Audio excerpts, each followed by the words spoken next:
word why. What a curious word. The kind of word that can make us cringe, feel defensive, or even distant.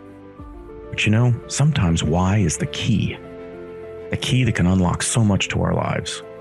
Join me as we explore the why with fascinating contributors to the world. Those that entertain us, inform us, teach us about life, and if we're lucky, inspire the next in all of us. I'm your host, Dr. Rod Berger, and welcome to HeadRoom, a production of Rainlight and co-produced by Old Soul. Let's go.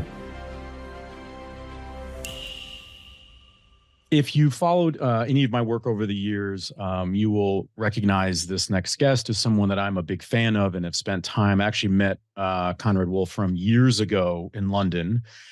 Could not have been more generous with his time, and he has been that way since then. So this is just such a timely conversation. We're going to talk about ChatGPT and AI and education. And let me give you a little background on Conrad, because I know him now so well and what he's accomplished, and many of you will when you hear some of the background here. But he is the strategic director and European co-founder and CEO of Wolfram Research, founder of computer-based math.org. He's also the author of the 2020 book, The Math's Fix, Mathematica, the background with he and his brother and Siri. I mean, when you talk about computational, basically scientist in my mind, there's no better or brighter than Conrad Wolfram. And Conrad, so nice to spend some time with you. This could not be more of a timely conversation. I personally have been watching and following ChatGPT. I've been trying to watch all the news coverage. I watched 60 Minutes, which is a very famous news program here in the States, with Google's CEO and all that they're doing, and then watching. We'll talk a little bit about some documentaries as well that I've seen, and it makes me question ChatGPT and the AI world in general, and what happens when. And I'll represent the lay people, and you can correct me here, Conrad. But what happens when we enter a world where the answers are there? How does that sort of basically upend the approach that we have had as a civilization in trying to uncover, discover, and revel in that process, when in fact now we are at a point which I think maybe the general public doesn't realize how far along we actually are. I think that they're still thinking, oh, this is off into the future. I'd love to hear your thoughts on how far they've actually come in the technology. See, I don't think the answers are there. I think the trick here is to go to the next level of answers. Okay. And I think that's what the history of industrial revolutions, if you can call them that, have done. When we were all farmers effectively, and then we got machinery to do that, then we could do other things.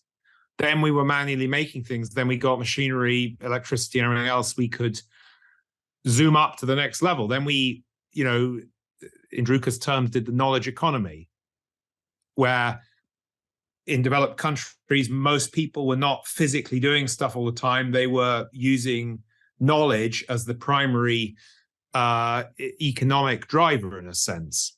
And I think now we're in an era of what I call the AI age. You could also call it the computational knowledge economy, in which we're going up to the next level again, or we could, right? And just like with previous setups, you can choose to compete with machinery that's there, or perhaps we as humans can go to the next level. And it's closer to home this time, right? Because for most of history, what's considered to be quintessentially human is thinking.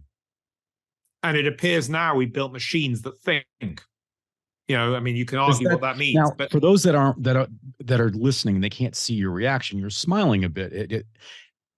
Should we be scared? Should we be reticent about that potentiality? I mean, the Google CEO, when he's talking to 60 Minutes, he said those that are going to basically face incredible obstacles professionally are those knowledge workers. Yep. The knowledge economy. And the problem is the two. Basically, I'm optimistic. Okay. Is my underlying thing. But just like as I've been describing these other industrial revolutions, that doesn't mean that for a whole set of people in a particular time frame, it'll be really bad. It doesn't mean there'll be catastrophic problems along the way. But the problem is that any technology that has bite has problems. And in a sense, the bigger the bite, the bigger the misuse potential. Do I think in net this is good? I think net it's good, but net is not the whole story, right? So I think and part of this is also how we manage it, whether it manages us, to what extent it manages us, we manage it. That's a mixture of how we regulate, how we understand. I mean, one of the big problems with new technology is understanding what goes wrong, right? There's the assumption that we would already know, right? No, but that's not really the case. And I don't think, actually, to be fair, that's ever the case fully. I mean, when you first got cars, it was like, okay, well, we have car accidents. I mean, it's kind of obvious there would be that. Maybe we need seatbelts, right? Right, exactly. I mean, it really wasn't obvious. Actually, I mean, the whole, I think it was Volvo came up with seatbelts, right, in the current form. The idea you'd hold somebody in a car that was crashing rather than just let them fall out is not, I mean, it seems obvious now, wasn't obvious then. So there are lots, how people steal cars, the type of car crime there is. I mean, you can go through all sorts of things which are now obvious, but which at the time were new manifestations, which were a bad factor of the technology. And we have exactly the same. Now, what's difficult this time is it is, so to speak, invisible at some level. It's very hard to understand what it's doing. It's not like it's a machine, the machine turns, you can see the power going in. It's difficult with respect to that. And it's very quintessentially human. It's what humans believe they do better than the rest of the animal kingdom. Think. And it seems to be impinging on that. Should we be concerned about the pace? I mean, when I think about technology, and again, I am simplifying this, one thing we've benefited from is this, in essence, slow and steady, and every sector has been a little bit different, but in general, this sort of steady scaffolding of innovation, this iterative innovation around a given technology, where we could, in essence, the software adoption curve, we could kind of get used to it. We could apply it in our social, in our communities, in our homes, see that in our professional settings or our schools, and begin to ask better, bigger, maybe deeper questions, apply maybe safety, these sorts of things. But I'm just wondering the pace, the speed, and I'll give you an example. So there's a documentary that I highly recommend. It's the Unknown series on Netflix, and they looked at AI, and it's called Killer Robots. It's quite a hyperbolic title, but it's about AI in the military.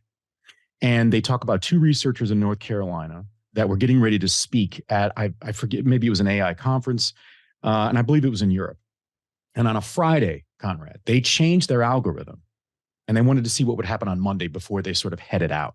They changed it was either a 1 to a 0, a 0 to 1. Okay. And they got into the lab on Monday. There were over 40,000 unique algorithms, basically recipes for biological weapons. They never intended that. But that's what we can clarify what it is, but AI did. And that kind of speed and pace, I'm just wondering, are we built? You made a comment earlier that I'm going to go back and listen to, because it talked about we're coming closer to ourselves, which is just such a powerful, that should be maybe your next book, Conrad. So, what a powerful thought to kind of sit with. But if that is the case, can we keep up with? You're right, because to your point, how are we going to know what questions to ask, what safety or regulations to put in if it's developing that quickly? I mean, I think, the pace is a problem. I think, honestly, again, we're back to a trajectory over time. If you look back through history, I mean, it's a bit nonlinear, right? Because, the pace of innovation at certain points in history has been quite high in a certain place, right? But overall, for many generations, things often didn't change very much. And I think the pace has been accelerating for the last 100 years in different ways. Right now, it's accelerating even more. And the rate of change is high, and that's hard. That's hard. And part of the answer, I think, is educate people. Part of the disaster of our current mainstream education around the world is it's not changing very quickly. The core subjects into which people are educated, have a sort of 10-year cycle of curriculum change. Well, to your point, ain't going to make it. Ain't going to. Very American of you, Conrad. Yeah, it's not. So, okay, I'm so glad you pivoted into the education space. So, a question for you. let's sort of travel back in time, or maybe fast forward, bring you as Conrad Wolfram as a teenager now in 2023. All right. I'm curious because obviously by nature as a science, you're very curious, right? You've got to be curious to be in your profession. How would a Conrad in high school or university now be influenced by ChatGPT or AI just sort of writ large in the subsequent career paths that you would consider? Because I think fundamentally it would, the branch, the offshoot branch might go in a different direction than what it did and where we stand today with someone with your background and your industry in general. Yeah, I mean, my initial reaction is to go other way around. I mean, it's like, do you plan your career based on the calculation of what you think is going to work well? Or do you base it on what you think you're interested in and good at and follow it through? Now, it may be that what you're interested in and good at doesn't pay well and you can't live that, maybe. On the other hand, just doing something you didn't really give a damn about that you thought was lucrative because it was lucrative, I'm not sure is particularly, I mean, maybe makes you more money. Some might argue though, that university students in your country and in mine, that's exactly the choice that they're faced with, which is I understand, and I think it's not good. No. I think one of the things that's happened is the whole system has become proceduralized. And as you correctly point out, some of the things into which it's proceduralized may be taken over. I think what we need is to get back to what it makes people, how do we get the humans in charge? What is it in education that we need so that kind of like, you're the manager of the AI, not vice versa? I don't have all the answers to this. I mean, as you know, one of the things I believe strongly in is a core of what I call computational literacy. And I compare this to literacy, the rise of mass literacy, which I think happened sort of in the 18th, 19th century in places like UK. And, from an era when basically very few people could read and write properly in a reasonably good way. As I say, high priests and aristocrats, they told everyone what to believe. And that was dangerous. Some of them were good people and they tried to do their best. Some of them were not good people. And the whole population was sort of dependent on that. And I think we're in a period now where we have very few people who are computationally literate. And yet most decisions, including by AIs, are made on the basis of the computational decision-making process. So it's kind of like if you don't have any grounding and experience in that, you're left out, you're disenfranchised from most of what is being decided somehow. So much of the population doesn't have any idea.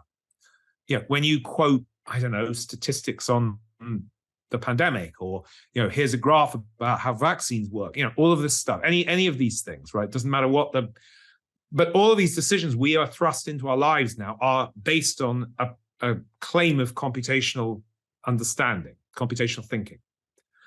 And I think the problem there is that, and you've seen this, right, in recent years. So here's what happens, and I think happened before literacy.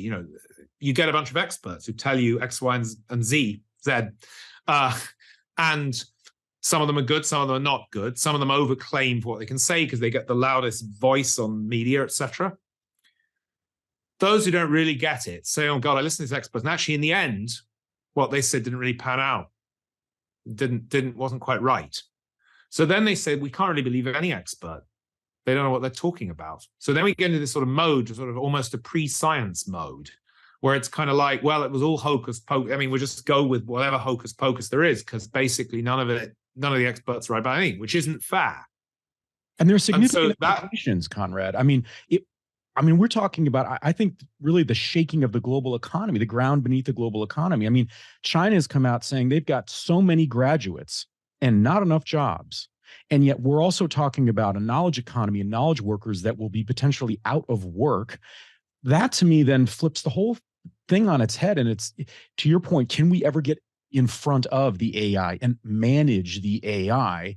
And I I want to be optimistic, but I struggle to think, to your point, because really when you're what you were just referencing, to me, it's almost as if it's like if you go out and you're gonna sun, right? You want to get some sun or whatever, you don't want that to penetrate so deeply into your skin, right? You put sunblock on.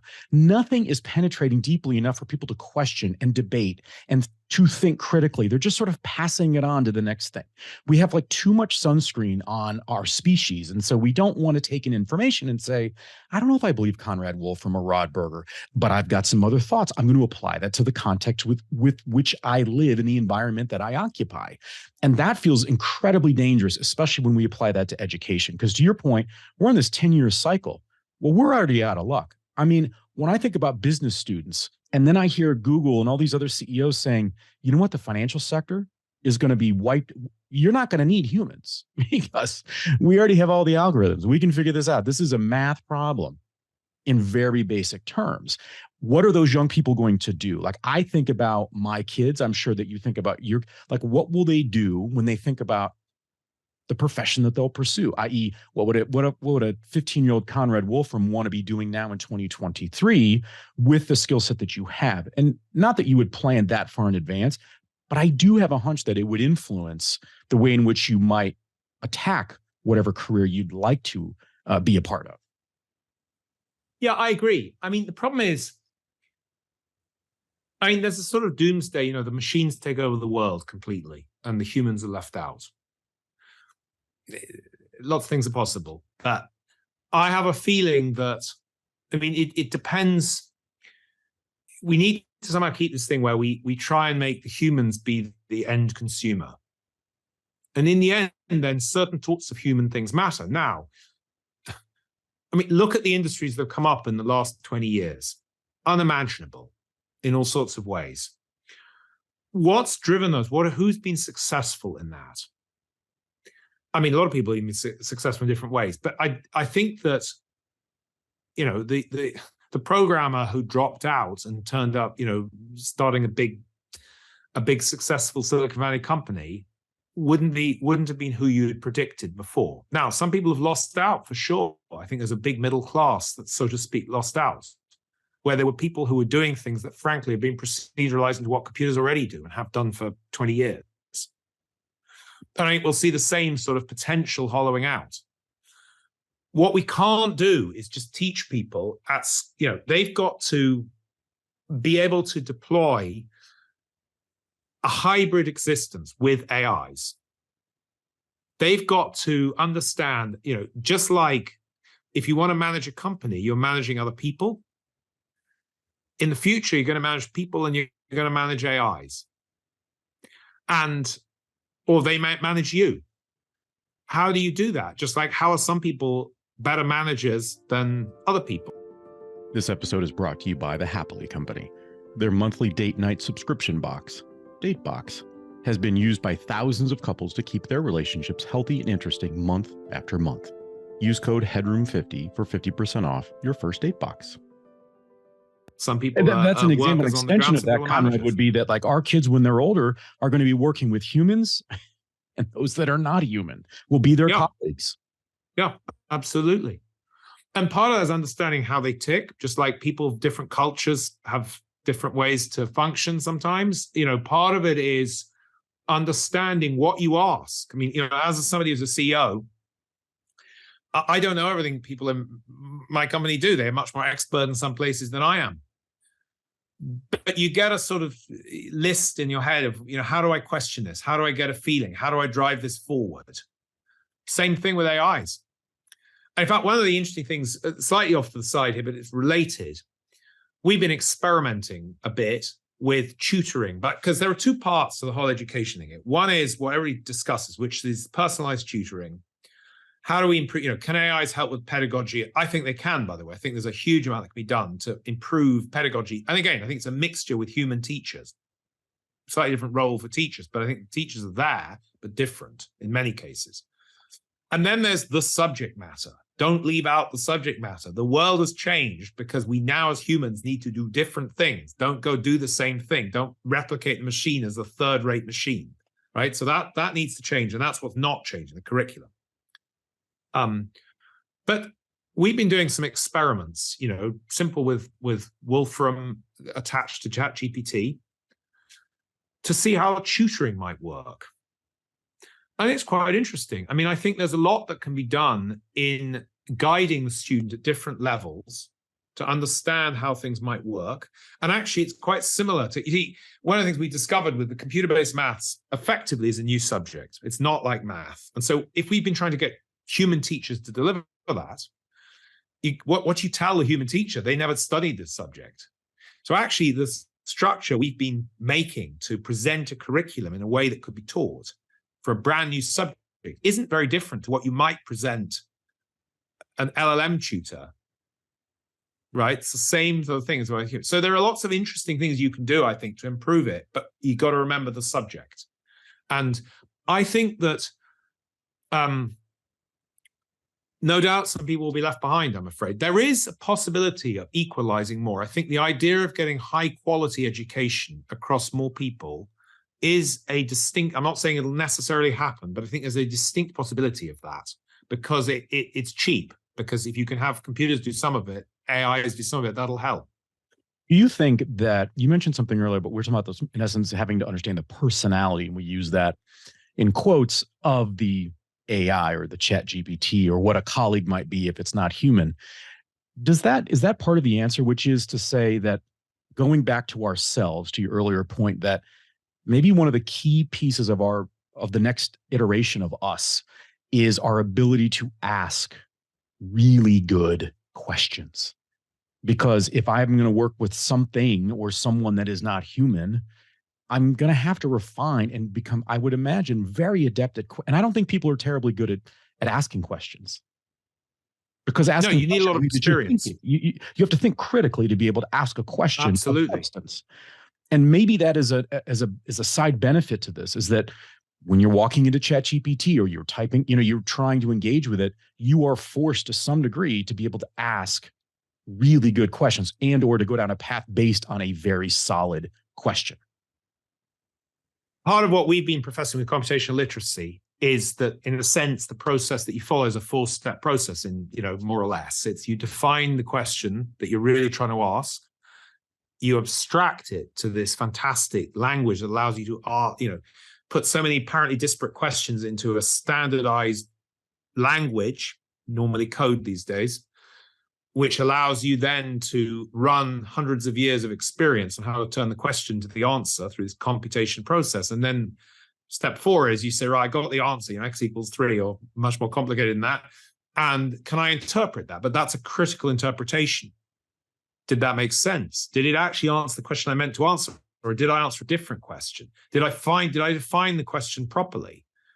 Did I do the wrong thing in this whole process? Did I make a mistake?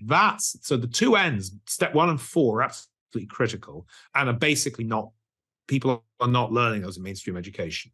They become much more critical the more complex the automated calculation abstraction become. And you need to get much more experience of them. Just like if you're operating physical machinery that has become more and more and more complex, it's not just a matter of knowing how it works on the inside. It's knowing what you do, what different failure modes are, when they happen, experience of it. I often use the sort of car example. Most people don't know how their cars work in great detail. I mean, as in guilty as charged, Conrad. What's that? I'm guilty as charged. I do not. And 150 years ago or so, right? Most people who drove cars were the people who built them, so you would have known. Now they've got more and more and more automated to the point where it's a totally different thing. Driving and knowing how a piston goes in an engine probably won't help you, particularly if you've got an electric car, right? Because technology changed. It doesn't help you at all. But there's a difference between that and knowing what it feels like to go around a corner where you're just about to lose grip. It's related to the physics of the car, but it's not quite the same thing. It's an experience thing. And that's what we need to build in people using modern technology, using AIs, using computers, using computational thinking.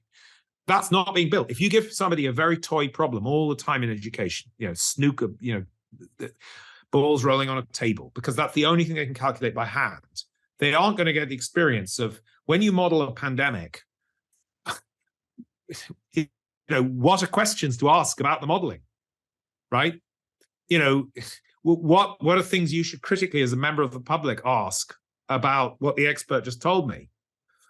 That's interesting. They said we can tell you how many deaths are going to be in this scenario. Really?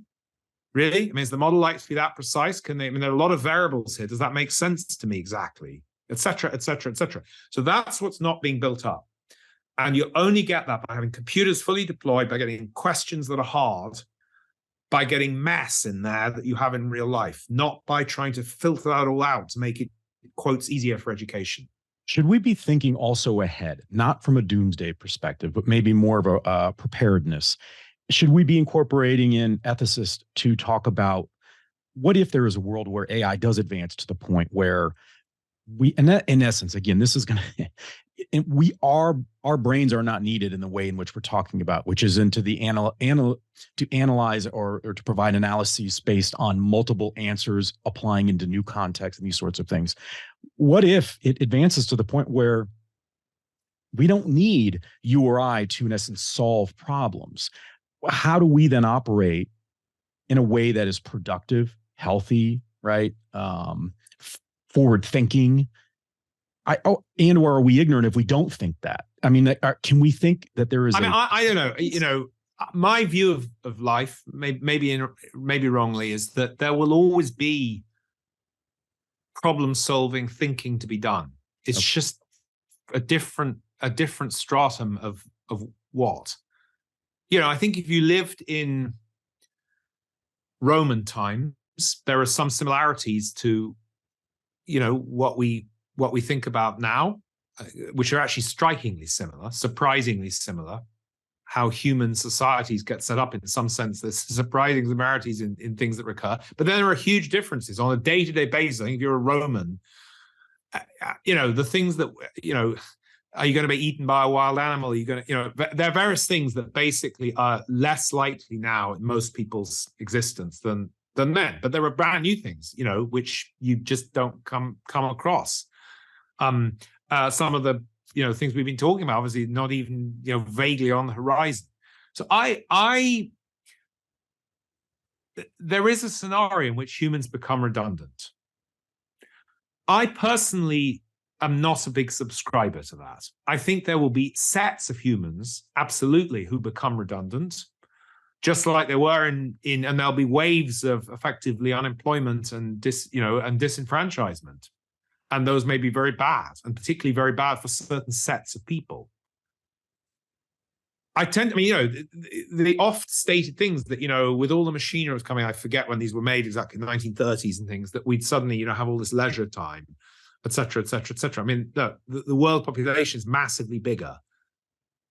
I would say that most people don't have more leisure time than they had in the past, right? I think most people have far less leisure time in some ways. We're much richer in developed countries, got a much, I mean, it depends how you measure standard of living, but in some ways we've got a fantastically better standard of living. But that particular thing hasn't come to pass because we've pushed the boundaries so much more. We expect so much more. We communicate so much faster. We expect the pace of life to be greater. You know, we expect to have more fulfillment in many ways. We expect to travel. All these things have come. And I think there'll be many, many more things. We'll expect to have AI experiences of everything else. Well, you know, there'll be all sorts of things that come that we haven't even imagined yet. And I think that will mean that there's more thinking, more employment, but it won't happen in a linear way. We're talking with Conrad Wolfram. You can learn more about Conrad at conradwolfram.com. Check out his book, The Maths Fix. Conrad, you wrote on your website a few months ago, and I want to quote from here. It was about AI and change in education. You have very strong opinions, which I so appreciate. I think we're so nervous about sort of strong opinions in education as if the industry can't take it. That's my own little soapbox there. But you have in this post, you talk about transmitting subject change to education. Here's what you said. Education's record in echoing real-world subject transformation is diabolical. The ecosystem is stuck, held in place by the linchpin that is assessment. With maths and computation decades on, it's pretty obvious what's happened in the real world and how divergent maths and education is from this, and yet the subject remains tethered in the 19th century.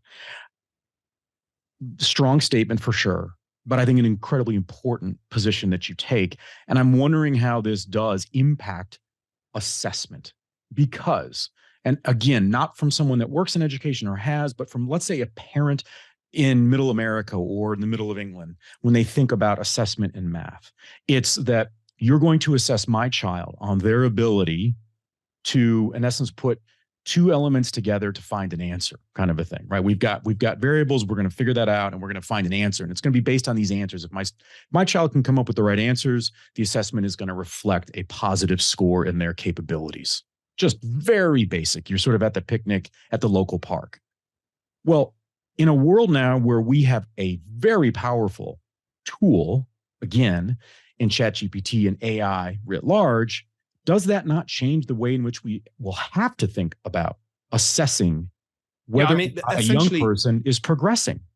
I think everything is wrong with mainstream assessment. And the absolute center of this is math. And the reason the center of this is math is because math is thought to be extremely important, probably the most important mainstream subject, the most quantitatively accessible because it seems like it's either right or wrong. And the one that everybody pretty much it's insisted, takes at some level. Right, to get into anywhere. I mean, I remind people of the fact that in the 1950s in Britain, if you wanted to get into a top university, you had to take Latin. I mean, what the relationship between learning the pluperfect of, ammo, which is a verb in Latin, the pluperfect subjunctive or something of ammo, and reciting that, and, how you use that, and, doing physics at Oxford was, I'm not quite sure. I mean, there was some correlation. So I think we're pretty much at that for some of the math. Now, the math is wrong in so just to take that subject, why is it wrong? It's wrong because what we're assessing is hand calculating, which is absolutely at the center of not only what ChatGPT can do, but what computers have been able to do fantastically better than humans for decades. Right? So don't assess that as the main thing. What you want are these other steps of the process that are critical on much harder problems. The answer isn't right or wrong. If I ask you, here are two versions of a website. Which one is doing better? Right, that's a math question. Right, I don't see that in math. It's not easily accessible, right? You can't say, well, because there are arguments about what that means. What's better? Well, it depends what you're trying to do with the website. It depends what you consider better is, and there are all sorts of things you could ask, right? So we need to have open-ended questions, and we need to assess them flexibly, which in fact is what happened years and years ago, until it all got turned into this procedural stuff where everybody could challenge everything and you had to have a number, the power of the number to tell you how people had done, a simplistic number. So all of that needs to be unwound somehow. Now, in the end, we're assessing the wrong thing in something like math. I think in some of the other subjects, it's not as wrong, but we don't know. We don't know how the history essay is going to change with ChatGPT. So one of the points I made in another blog post is, with math, it's incredibly obvious that the subjects in the real world and the subject in education has diverged for a couple of decades. In history, let's say, it's not so obvious yet what the effect of something like ChatGPT is going to be. Will essays still be a way to communicate history? Or will they change? Will the discourse change? Because now you don't need that discourse. Essays were a structure that we used when humans were writing and humans were reading. We don't need all that in the same way. It'll change. So we don't know the answer to that question yet. We can't know yet. That'll evolve. So we don't know what we're educating towards exactly. What we do know is that we need to have more open-ended questions, what happens in the real world, and we have more ability to assess those open-ended questions with ChatGPT en masse. So there's no reason to stratify everything into multiple choice questions or things that have a very simple yes or no answer. So you can combine that with math as well. You can ask these open-ended questions and you can potentially get them assessed in the future with LLMs and other technology like our Wolfram Alpha. And I think you'll have a good shot at doing it en masse, but in a much more sophisticated way. So I think that allows us to change the model of assessment. Assessment is the linchpin, as I said. And if you can adjust that linchpin to something that assesses what I would consider a much better set of subjects and capabilities and outcomes, I think that will push what people are trying to learn. And that may change in all sorts of ways. It may change that, you don't sit in an exam room for 2 hours to take your assessment at the end of, 3 years of study. You get it assessed all the way through in some way that people have some confidence in, et cetera, et cetera. So there are lots of degrees of freedom this new technology brings in. Let's put a wrapper on this discussion and go to what even outside of assessment, maybe even a level below the importance of assessment, to get your thoughts on, which is to say teacher preparation, teacher education, colleges of education.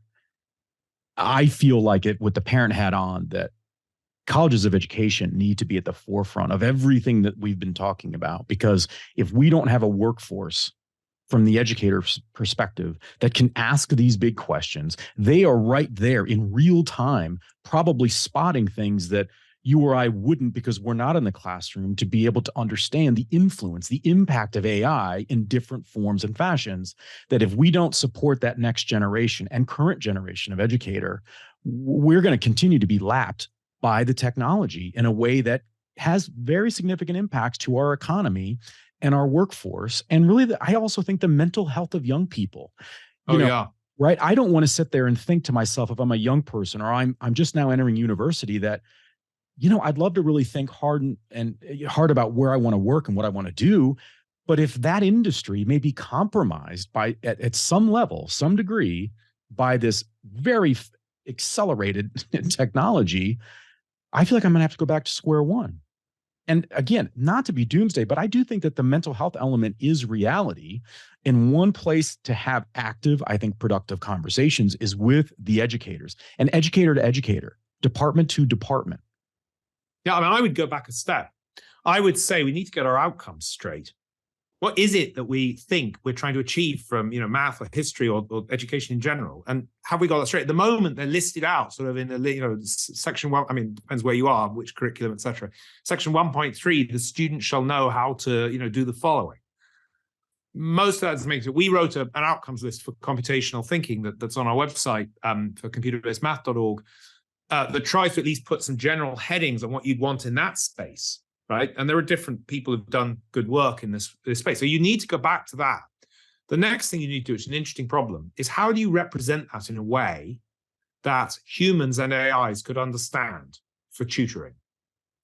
And actually, it's quite a similar problem in some ways. Now, you might want the humans and the AIs to do slightly different thing in the process with a human, but actually, what are the things you want them to hit? What are the outcomes you want them to achieve?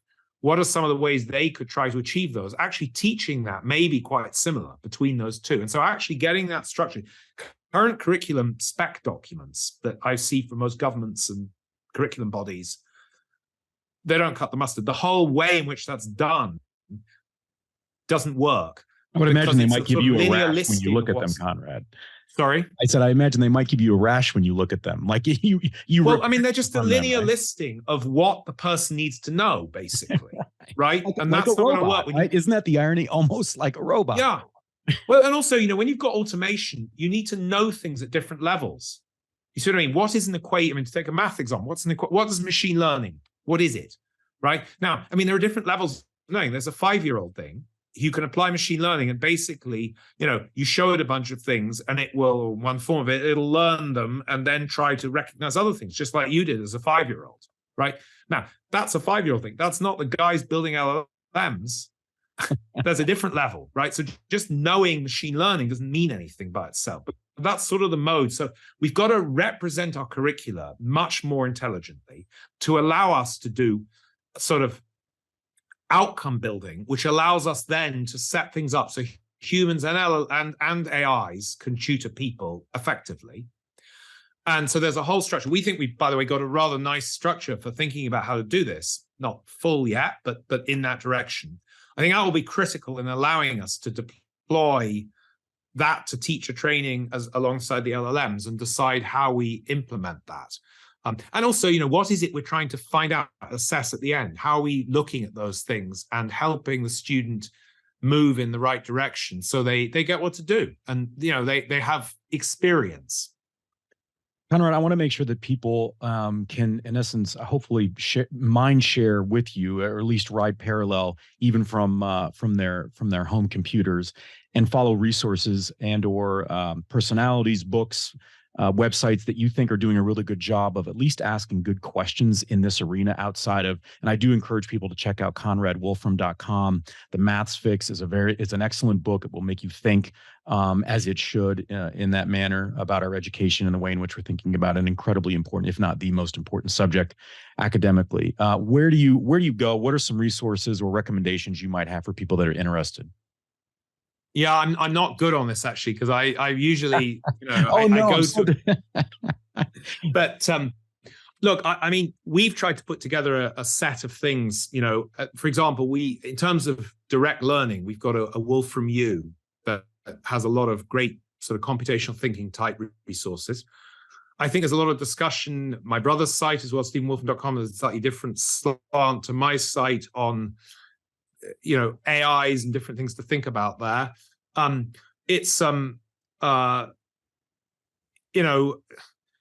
There are lots of different angles in from this, so to speak. So I mean, those are the ones I know well, unfortunately, but and it's a busy time, so it's quite hard to absorb everybody's different angles. I'm sure there's some fantastic angles out there. I think it's good to keep in one's mind the sort of clarity of, certainly in education, this sort of, and one point, by the way, I didn't make about the whole curriculum setup is how it can also change quickly with time. One of the problems with the current setup is that you can't change it quickly because it's all sort of embedded down to take a long time for each stage to make sure that nobody messes it up, which unfortunately causes a giant mess up instead. So I just encourage people to keep very focused on, what is it that we need to learn? How are we best going to deliver that and assess that with the modern tool sets we've got? How do we have the broadest? I mean, as I say to people, I'm all for, I think you need to be explicit about what the outcomes are you're trying to do. Don't just say, I'm doing a subject because it's good for you, right? Be explicit, but the explicitness can be much broader than our current range of what we think is important or we claim is important. So don't just say because they passed the math test by adding, doing multiplications well, right? That's too narrow. I want a much wider thing. They could think about these sorts of problems in a constructive way. They could argue this. They could do broader things. So I want to be explicit but much broader in our outcomes and our assessments. And I think that's a better way to drive it than just sort of saying, you should do what's good for people, and you should understand that math is good for you. Well, you always make me think, Conrad. I hope that in my small way, we've been able to provide a little bit of platform in this discussion and provide some substance to it. Right now there are no answers, but I think the answer really is to be curious, and you do that in spades. And I think you're a fantastic representation of your industry and really just larger global questions that we need so that we can enjoy our time here with all the benefits of the fantastic science that has taken place for generations. I want to encourage people, go to ConradWolfram.com, connect with Conrad, check out his book. And once again, I want to thank Conrad for his time today. I know I am more informed as a result of this discussion. I'm your host, Dr. Rod Berger. Thanks for taking the plunge into HeadRoom, where we uncover the why behind the what and who impacting our lives. HeadRoom is a production of Rainlight and co-produced by our friends at Old Soul. I'm your host, Dr. Rod Berger, and this is HeadRoom.